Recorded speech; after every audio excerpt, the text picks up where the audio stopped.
Okay, we are up to Sif Hey in Siman Ayin Gimel, the second shir side of Amida La'akum, and Siman Ayin Gimel in the Kitzur. Sif Hey says like this: Hamalacha lo yitei b'mechuber lekarka. If the guy will do malacha for you in the four ways that we mentioned yesterday that they do work, it has to be that it's not something that's connected to the ground. For example, could go in binyan avodah basad, if someone's doing work or field work and the field belongs to the yid, that would be more of a problem. If they are doing something like building or something like that, they're never allowed to do it for you on Shabbos because there's a kernel, which means everyone knows that they're doing it for you, and therefore you're not allowed to do that in a public way. Even if the person is, like we said, a kabbalah, which means they're being paid for the job, still you're not allowed to be doing that because of that reason. So someone once asked me, they were building. Well, a few questions. Someone was once building something for the Chabad, I think, and the question was that the guy, the only time he was able to come in a certain time was basically on Shabbos, and I think they didn't even start using the shul yet. But the answer was no. There was a sign that said Chabad on it, and seeing a guy in there doing work, people don't know all the conditions of how this is being set up, and therefore you're not allowed to do it. However, if it is a very big Shas Atchak, so Yasa Shailas Chacham, then find out, speak to someone. There might be some sort of ways how to do it, but it's not so pashut. Then we say, even if he's basically preparing materials that will then be used for the binyan, but he's not actually in the binyan itself. Again, if you do it, the people know that this is being done for the yid, and the guy is doing it in a public, semi-public place, in a public area, the street where people can see. So even though it's not part of the binyan of the yid, but it's being done for that project, also, Shayasa b'Shabbos, you're not allowed to do that. He can't do that in Shabbos either. Avodas hasada, similar if it's in a field, could go in, for example, lachresh, to plow, or Kitzur kadem, or to do the other reaping, to cutting the stuff, harvesting, whatever it is. So in these cases, also you shouldn't do that as well. Even if basically he's not a hourly wage earner, rather he's doing it per the job. Nevertheless, it would still be usher because it's your field. But if the arrangement is that he's getting a percentage, so in other words, he's not getting paid for the hour or per the job, but he gets a percentage of what he does, and this is the way it is done in this area in general, that everyone knows that the person who does the work will take a percentage of the work that he does, then mutter, because now he's not your shliach, and it's not a koil on Shabbos, because everyone knows, and it's not going to make Shabbos kal. You didn't tell him to do it. He's not doing it for you. He's doing it for himself, and everyone knows that, because this is the structure of how the jobs are done in this particular area. So then it would be okay to do that. Or another option would be if it's your field and he's technically getting paid per the job, but it's very far out of the city, similar to the stores, similar to what we said before, the marketplace. Thank you. That was very far from the city. So here also, so then mutter gam beschirus beskum yedua. So then again, as long as he's not getting paid per the hour, so that can work as well. Again, he can't be being paid for his work that he's doing specifically on that day. That can work. You had a question?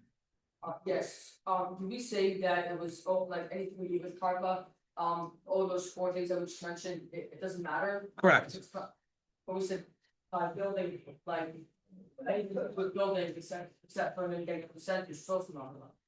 Wait, yeah, karka means anything that's on. Yeah, but it means, in other words, when there's a job of like an object, so then there's different structures of how it's done. But if it's your land and everyone sees that he's doing work on your land or your binyan or things like that, so then you can't do it.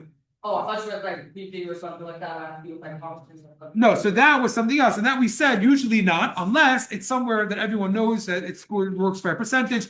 It has to be that it's a different. Everyone knows that it's a different structure, and he's talking, not doing it for you, and all that stuff. Yeah. To build stuff for you, if it's in his own property, his own land, and he's building it, and basically you don't even know about it. It's his material, his land, and it's not connected to you. It was never part of your. It was never in your, rishos or things like that. Or if, let's say, he comes into your place and he takes something and he brings it into, let's say he has to fix something and he brings it to his shop. So, and if as long as he has enough time to do it not on Shabbos, he could do whatever he wants. But not, he can't do it in the street. Imagine you're walking to shul and you see an Aron Kodesh in front of a wood chopper or wood guy, and he's fixing the the Aron Kodesh. Obviously, so it has to be he's doing it in a private place. But if it's yeah, with all the rest of it, not in your shows, correct? Correct. Unless it's in a private area that no one knows, and he's doing it based on the job, not on the app. Okay. Based on the. Well, once again. But if he's doing it for like field work, then it'd be okay, as long as it's not by that. No, the field work would have to be only in a place where everyone knows the structure is that he gets a percentage. And in that case, it's the if people don't know, then no, because everyone will see he's working on your field. And it really is true. Or even if he's not, even if he's getting a percentage, but it's not common, no one will know that you arranged with him that way. They're going to think you're paying him to work for you on Shabbos. Okay, 6. Im banu akum lisro bias. What did I just say? Oh, im banu akum lisro bias b'Shabbos be'isur nachal lahachmer shalo yukanis b'y. The issue is that coming chiluki dinim. If he did this in the wrong way, then you're never allowed to use this. If this was done in a public area, it might have very long-lasting repercussions that you could basically never use it, or at least someone to be machmer not to go in it. So it doesn't mean necessarily that you can't, but to be machmer. So again, in this case, you'd have to stop him from building it if it was already belonged to you. Someone once asked me if a guy could do, I don't know what, maybe it's a realtor was going to show property, but the property is like middle of nowhere, far away. No one knows that it belongs to anyone. So, and also he's not really doing malacha and it's on his own time. There was a bunch of reasons why it could be done, but that's a different story. Yeah. Anything else? So we said that it might have one last thing, like punishments and stuff like that, not be able to use it, but let's say that you went out of town and you were building it, you didn't know that they were actually building it on Shabbos, and therefore it's kind of restricted in a sense. So if yes, they did build it on Shabbos, would you still be able to benefit from it? So good question. He's not saying you're not allowed to. He says nothing the hachmir. So if it was a case where you weren't around, you weren't able to stop them, maybe people, if it's a small enough town, people knew you were out of town, maybe there's leeway. I don't know. You'd have to talk to Rav and get into the details of that specific case. Yeah. Why don't we say that they were hired to finish a job? Would we say they may have been, but first of all, depending on the type of thing, if it's your property, that means that they're doing it in a public way, then you're making Shabbos kal be'edim. And not everyone knows the structure of how it was done. They're going to think it was a worker by the hour. And again, in the Shulchan Aruch mentions that even when they are allowed to do malachis, if it's with you and you're having enough from what they do on Shabbos, they're still not so simple that you could do it. So we're trying to give you the best way of how it could be done. We'll see a little bit later after this Siman. We'll go later and we'll see a little bit more. You get the idea. Okay, Siv Zayin. This is about different types of pay structures. Someone has a field, or basically a mill, which is where they're going to turn wheat into flour. So this was common in those days. You're allowed to lease it to a guy, even though they're going to do work on Shabbos. Why is that? Because this was the normal way. Everyone knew that people lease it out. No one's going to think he's doing it for you. Everyone's going to know that the guy paid to be able to use it for the season or whatever it is, and he does whatever he wants. Everyone knows that. So therefore, it would be okay. But if it's like a bathhouse, also then you're not allowed to, because over there the way the structure was done was different. People would pay to use it, not rent it out. So even though he's renting it out, but people are not going to know that. They're going to think he just paid you to use it on Shabbos, which is a much more complicated situation. Let's say it doesn't belong to a yid, meaning the yid himself leased it from a guy, and now he's subletting it to someone else. So then you have to find out. In other words, sometimes you have middle people that no one even knows who they are. You have like you have like the owners, and then you have middle people that are just like almost like networking, and they bring the two sides together. Technically, it passes through them, but no one really knows that. So again, in these cases, you have to figure out how it's done and if it could be okay. Also, someone that has pundak is a hotel, yeah. So meches pundak means someone that you pay to use the hotel. So it's a paid hotel basically, or milbana, or a place where you make bricks. Base yitzika, or a base yitzika, which is a place where you fashion glass. So if you want to see it in the Yiddish, he says a virtzois, a tzigel hite, a glass hite. So over there you see the Yiddish, or really Romanian. I think the Kitzur Shulchan was from Romania, I believe. So it's a little different style Yiddish, but you get the idea. So in these particular cases, again, because each of these have different structures of how people rented them or used them. A similar case nowadays would be when it comes to an old age home. A lot of Yidden old own old age homes. The problem with an old age home is that you can't shut down ever, basically, or I don't know if it's called old age, it's called assisted living facilities, whatever they call them nowadays, to be more PC. But you can't shut them down. They're not. You just the people, their lives, they live there. It's like their life. So you have to figure out how to structure it, and you get paid. You get paid per day. You get paid per literally per band-aid, per tissue, per everything they build, the insurance, and they get. So you have to figure out how to structure it in a way that, and a lot of you didn't do it. So you have to know how to do it in order that that it could be okay. And there's ways, obviously. You just have to some more detailed type of structure that you have to go through to make it work. But it could be done. Okay, ches. And this comes back to a lot of things that you guys were saying. In the house of the Yid, you're not even allowed to allow the guy to do malacha with your stuff in any way, even though he's doing it on his own, etc. Even if it's a worker, a goy, who's technically doing it for himself, still, according to the Kitzur, you have to protest. Why? Because anything he does in your house is with your permission. He can't do anything he wants. If he's doing it in his house, even if it's for himself, it's a problem. However, the Alter Rebbe is a little bit more mekel. And the Alter Rebbe says, if he's doing it on his own, no one asked him, and it's with his own stuff, even if he does it for you, but you don't have to stop him. But you're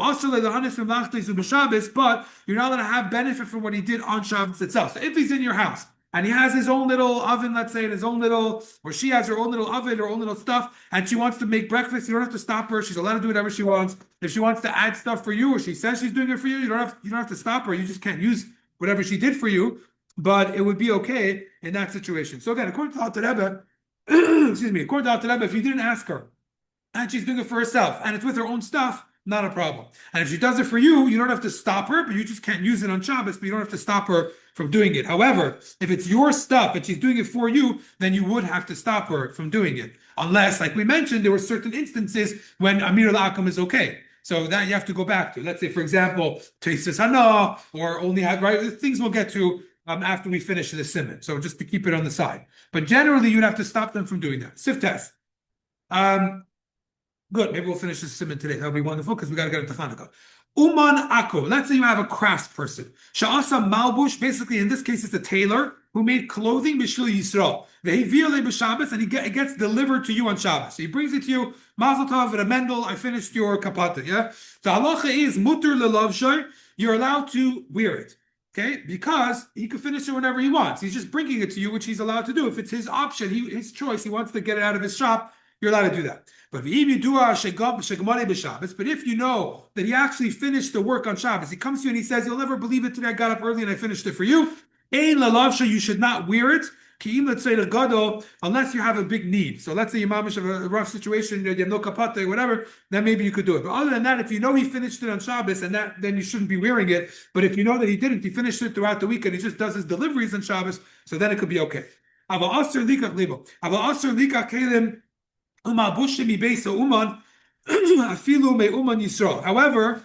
you're not allowed to take the finished objects from the house of the Uman, even if it was a Uman Yisrael b'Shabbos Yom Tif. In other words, over here, you're going to the place where it is and you're taking it. So let's say there's a store. The guy tells you before Shabbos, by the way, I finished your kapata. Tell him, no problem, I'm busy. I'll come on my way to Shul. I'll pick it up. So that you're not allowed to do. You're walking into the store. You're walking out with your object. It doesn't look good, even though it was finished before.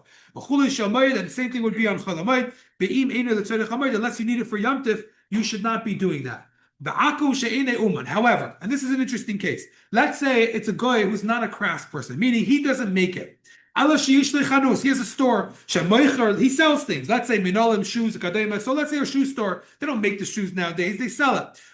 So if the yid knows him, you're allowed to go likach menu Shabbos and take shoes and to wear them. It's just a condition that you don't tell him how much. You're not discussing the finances. And it can't be something that was brought from outside the tchum. So let's say you're walking to shul and your shoe breaks. And you see a buddy, the store, a shoe store who you know him during the week. You walk inside and you say, "Listen, my shoe broke. I need a new pair of shoes." He goes, "No problem. Take this. We'll figure it out." So you're allowed to do that because everyone knows that he didn't make the shoes and you didn't actually give him money. You didn't discuss it. So in that case, it's fine. And later on, you could figure out how to do the payment. It could be okay. Fine. Sif test. Kalim sho'isim behem malacha. Let's say you have, excuse me, kalim that are used. Good. What did I say? Oh, I'm sorry, good. We finished this. Kalim sheisa malacha. If you have kalim that you use for a malacha, for example, a plow. What else is a plow used for if not to do a malacha? Kayesibar, things similar. So asur lahaskir la'akum be'erev Shabbos. You're not allowed. What? Okay, the plow is can't cut things with it. It's a big thing. A plow is a massive. I'm saying a plow is a huge thing. You're not gonna use it to cut something. Okay, either way, the point is you're using it for a malacha.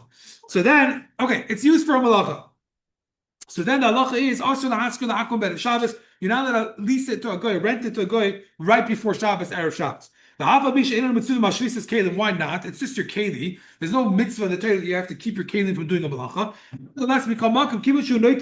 Because you're getting paid. The hiskinu be'erev Shabbos and you're renting it right before Shabbos. So it almost looks like this guy is your shliach. He walks into your store erev Shabbos, takes out something that you use for a malacha, and then he uses it the next day. It almost looks like that you gave it to him to be your shliach. But if it's Thursday, then you could, because then it's not so clear that he's doing it for you. It looks like he walked in, he got it for you. 2 days later, he's using it, he rented it. Well, the hashalei, what about to lend him? So you're not getting paid for it. So then, mutar afilu be'erev Shabbos, then you could do that even erev Shabbos, because it's not connected. You're not getting paid for it. There's no benefit that you have. It's completely on him. There's no problem. Even if it's a keli that does a malacha, the only condition is the guy has to take it and remove it from your house before Shabbos. Okay, good. One second, let's finish this. Even if you make a condition with this guy that instead of him paying you, which was a problem, you're lending it to him, but on condition that later he'll lend you something also. So it almost looks like you're doing a rental because you're each going to get benefit. Still, you're allowed to do that.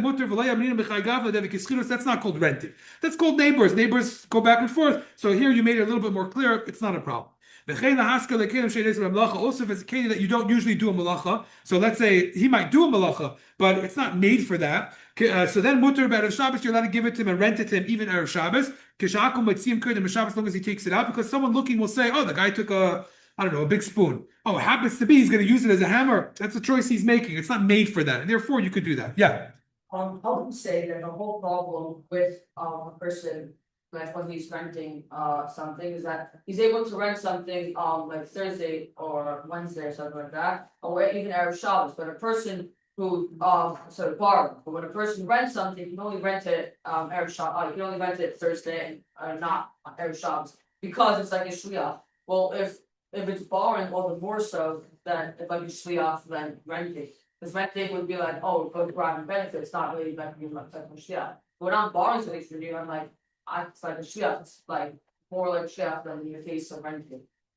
Yeah, I hear you. I think a lot of it also has to do with some responsibility. In other words, if I borrow something from you, then I'm completely responsible for it. If I rent it, I'm not completely responsible in certain cases because I pay you for it and we have a certain working relationship. So in one end it's more connected to him, and one end it's less connected to the owner, right? If I borrow it and I'm completely responsible for it, then it's not connected to you. I have to pay you back exactly the same thing. If I rent it and we kind of split it, so it's almost like we're partners to some degree. So there is a certain connection that's there.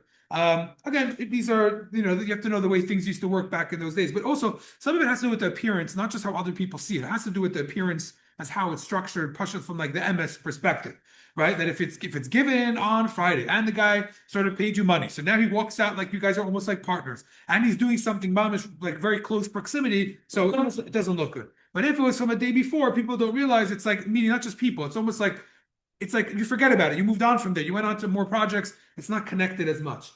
Okay, anyway, let's do Yud Aleph. When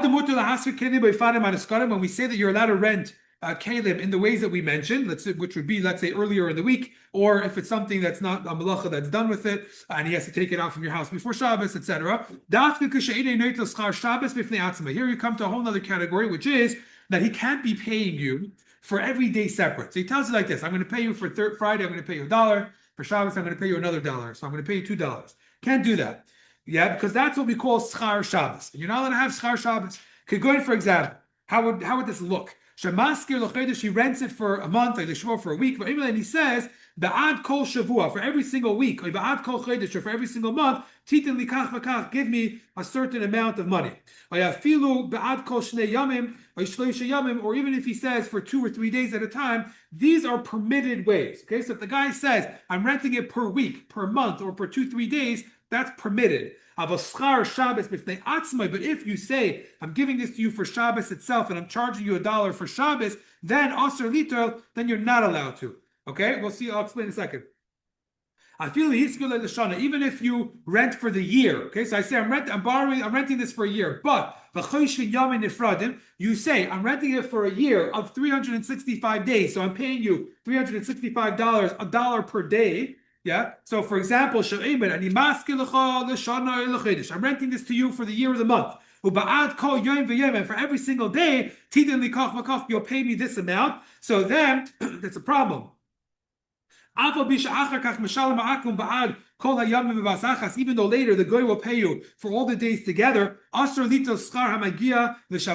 not allowed to take schar for only for the day of Shabbos itself, because you're specifying that the days are separate. There are some that would be a little bit more makel. They would say, look, if you say that it's $365 for the year, $1 per day, but you can't cancel per day, meaning even though I'm telling you how much I'm charging you, it's not like you could say, okay, you know what, this Shabbos I'm not going to use it, so I'm going to take off $1. No, it doesn't work that way. You still owe $365.